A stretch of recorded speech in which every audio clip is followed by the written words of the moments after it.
Hello everybody, welcome to Vedify. मैं हूं आपकी दोस्त और host Paheli. Do not forget to press bell icon to subscribe our channel and get every chapter, every activity on the same channel Vedify. So without any wait, let's start आज का chapter. What is the structure of an atom? So Dalton said that the atom was indivisible and indestructible. That means हम atom को और further divide नहीं कर सकते.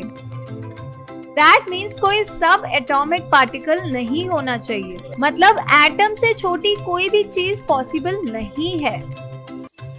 But the discovery of two fundamental particles, electrons and protons, inside the atom led to the failure of this aspect of Dalton's atomic theory. So that means atom के अंदर भी electron, proton और neutron होते हैं.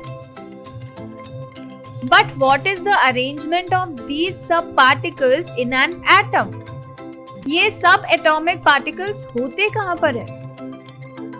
For explaining this, many scientists proposed various atomic models, and the very first atomic model was presented by J.J. Thomson, named scientist.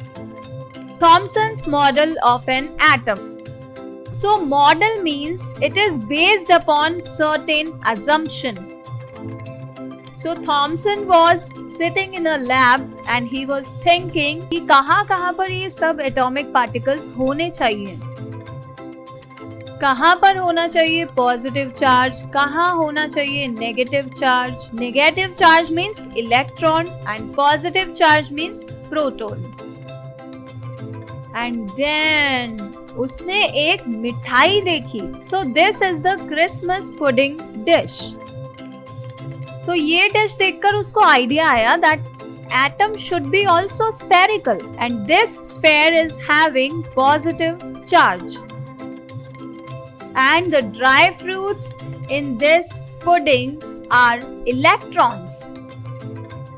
That means he thought that electrons are distributed throughout the atom.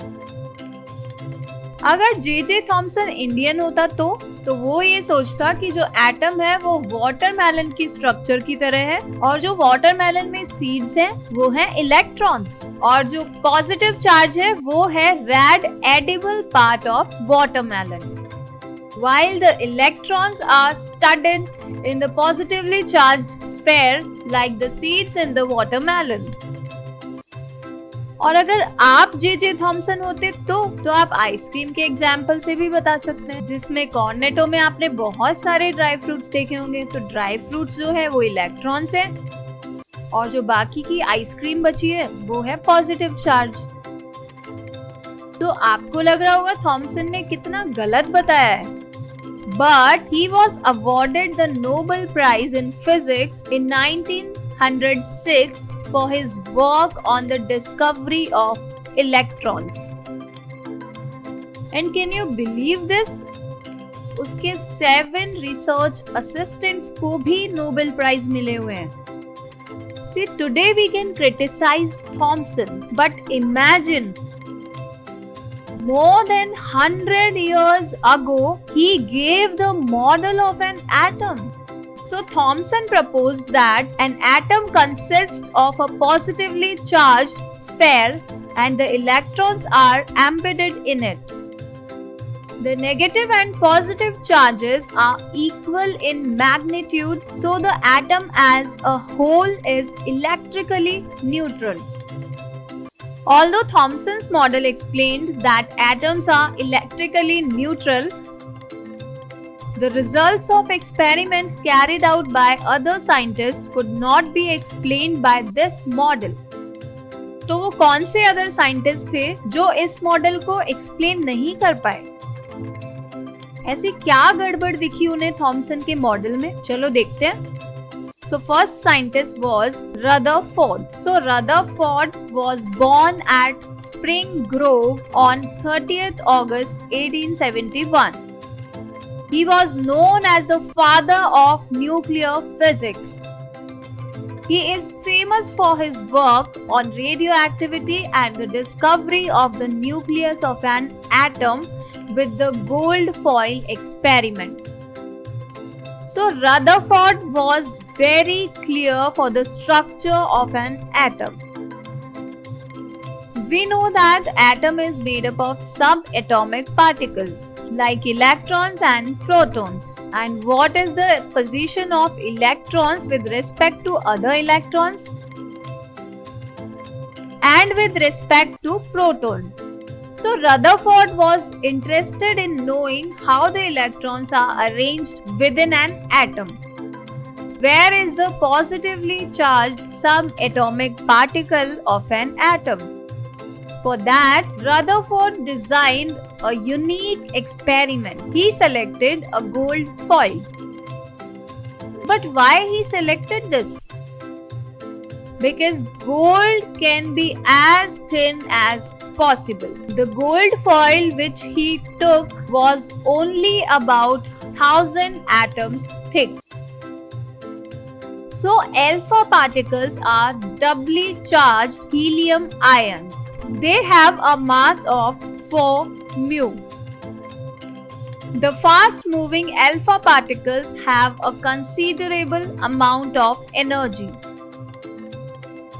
So जब gold foil पर alpha particles का bombardment किया गया, so it was expected that alpha particles would be deflected by the subatomic particles in the gold atoms. But we know that alpha particles were much heavier than the protons. That's why he did not expect to see large deflections. So almost all the alpha particles crossed the gold foil without any deflection because they were not able to be deflected by electrons. Now Rutherford was thinking how it is possible. Why there is no deflection in alpha particles? It seems that the atom is hollow and there is nothing in the atom because all the alpha particles crossed the gold foil without any deflection. So that means most of the fast moving alpha particles passed straight through the gold foil. But few alpha particles were deflected by the foil by small angles.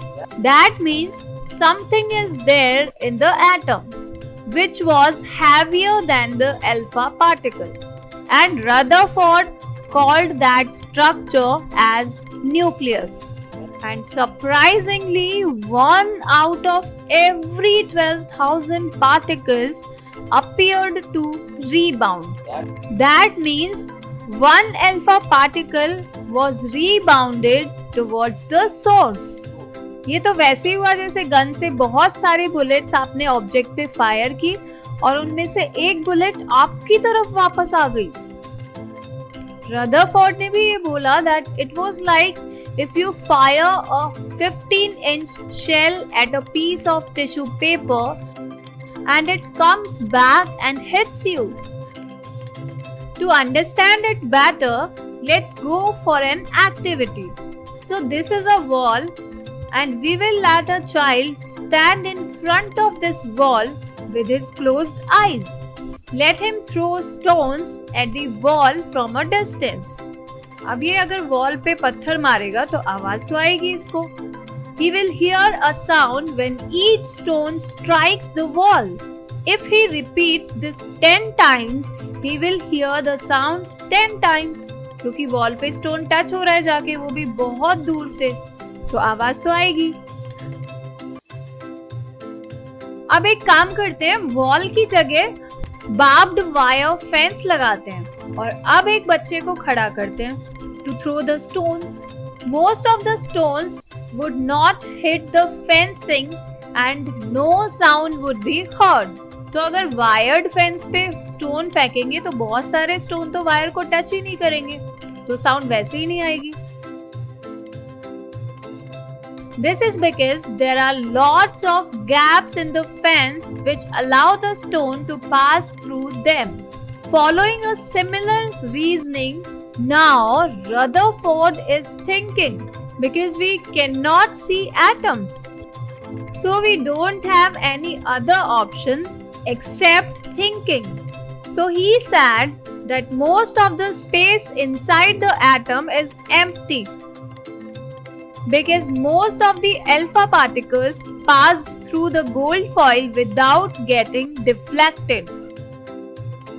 Okay, so just like wire fencing, the atom also has empty spaces. Very few particles were deflected from their path, indicating that the positive charge of the atom occupies very little space. A very small fraction of alpha particles were deflected by 180 degrees. That indicates that all the positive charge and mass of the gold atom were concentrated in a very small volume within the atom. So the positively charged subatomic particles are not distributed throughout an atom. They are concentrated in a very small volume within the atom. And this very small volume is 10 raised to power 5 times less than the radius of an atom. He called that space as nucleus.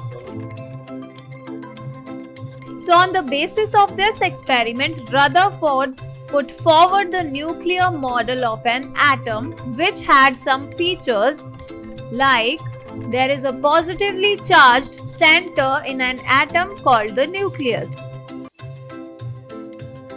Nearly all the mass of an atom resides in the nucleus. The electrons revolve around the nucleus in circular paths. The size of the nucleus is very small as compared to the size of the atom.